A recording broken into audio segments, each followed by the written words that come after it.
Education is the only way of making rapid progress. Islamic world is striving hard to equip themselves with the modern scientific knowledge. The ComSets Institute of Information Technology, the Islamic Educational Scientific and Cultural Organization, Higher Education Commission, and Ministry of Science and Technology organized a two-day Vice Chancellor Forum titled Higher Education in the Islamic World Challenges and Opportunities. The guests were warmly welcomed by the organizers. An exhibition was also organized to exhibit scientific work of Muslim students. Prime Minister of Pakistan Syed Yusuf Raza Gilani was the chief guest in the inaugural session. Republic of Pakistan, Syed Yusuf Raza Gilani.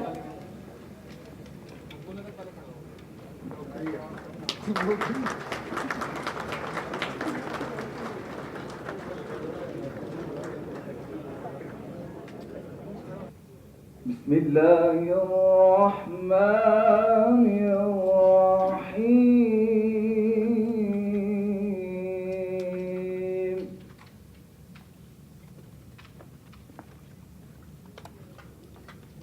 فلا أقسم بمواقع النجوم.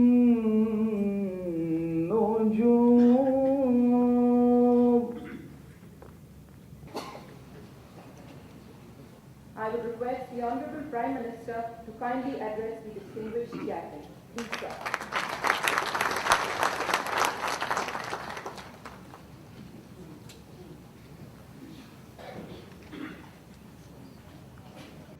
In today's knowledge-based global society, the role of science and technology has assumed center stage in the welfare and well-being of the people.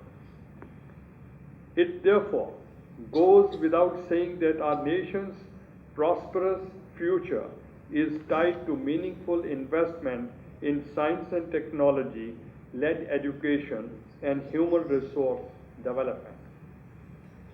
Indeed, modern lifestyle is so fully infused with the footprints of contemporary technologies which a few decades back could not even be imagined.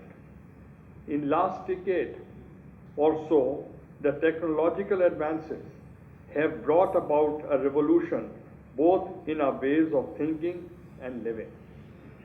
Ladies and gentlemen, if we look objectively, we would find that almost all the modern creature comforts, the modern technologies, the modern goods and gadgets, the modern cures of diseases, the modern contributions to a variety of knowledge have all mainly come from the Western world.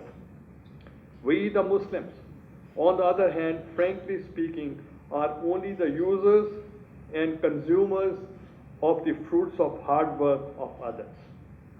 In support of what I have just stated, let us take stock of the history of the Nobel Prize Awards, which dates back to 1901. We find that so far 825 individuals and 20 organizations have been awarded Nobel Prizes. Do you know how many out of this large number have been from the Islamic world? Just only 9, in spite of the fact that the Muslims constitute almost 1/4 of the world's total population.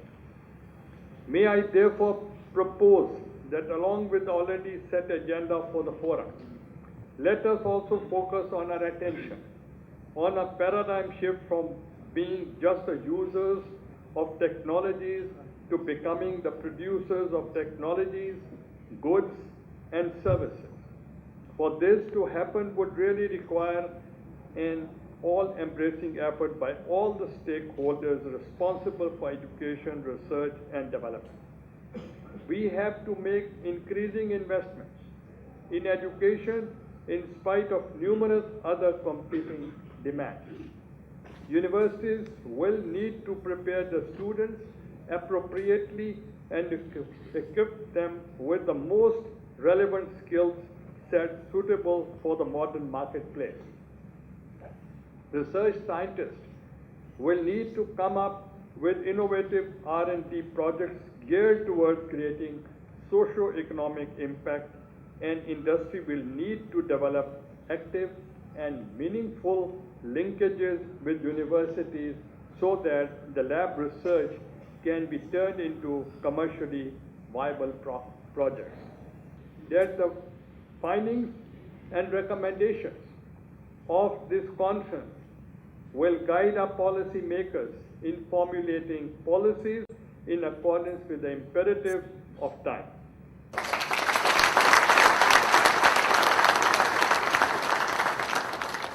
Imtiaz Hussain from Bangladesh. He is the Vice Chancellor, Islamic University of Technology, Ghazipur, Bangladesh, People's Republic of Bangladesh. He will make his presentation on today's topic. Against the backdrop of rapidly changing scenario of higher education, the themes of the forum are quite relevant as well as thought-provoking.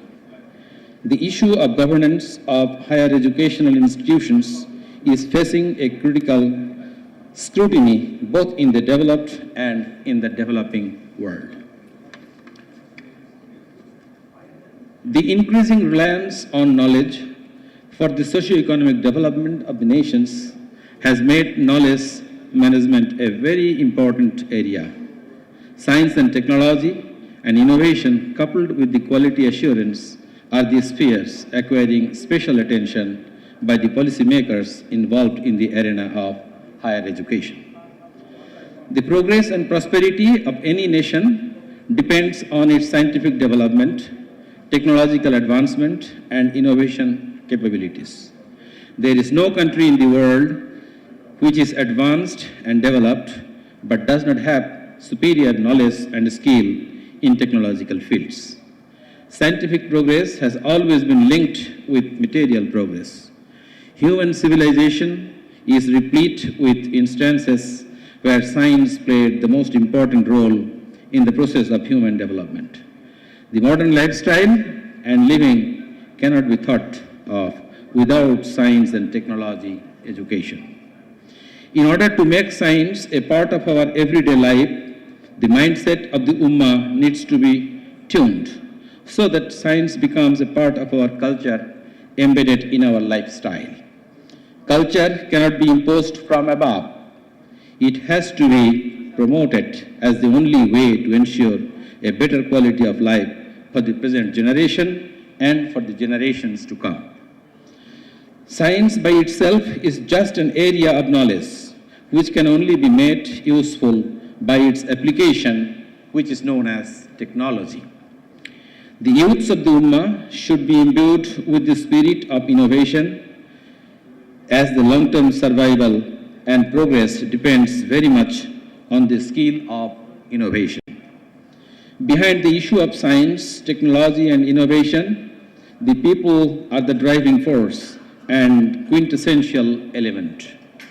There is a misconception among a section of the Ummah that persuasion of modern science and technology is contradictory to the tenets of Islam, without realizing the fact that Islam has made the pursuits of knowledge an obligation on the part of Muslims. Ladies and gentlemen, I request Professor Ataur Rahman to please give the plenary talk. Sir.